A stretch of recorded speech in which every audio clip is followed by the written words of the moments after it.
So today we're going to talk about choice theory for dogs. So what is choice theory? That means you reward things your dog is choosing unsolicited by you and building upon them making good decisions on their own. So first things first, your dog should have already gone through some training before you do choice theory. That's ideal because then they understand some level of expectation for good behavior.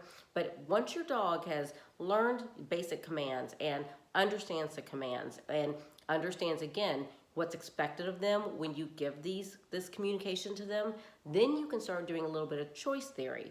So here's an example of choice theory. You're on a walk with your dog, you go to a park, and maybe you go to like a picnic table area. You sit down.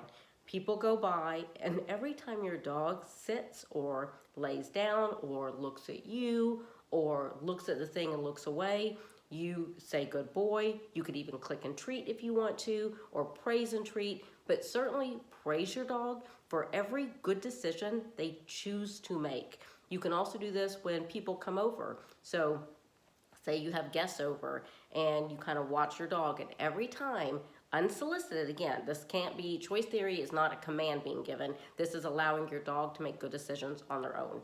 But you have guests over, and every time your dog makes a good choice, lays down, sits, looks away, anything that is positive, looks at you, again, all those are fantastic things for a dog to choose to do. You verbally praise, and again, if you really want to reinforce it, you can use treats, or you can even use a clicker and treats. That will drive it straight home for your dog.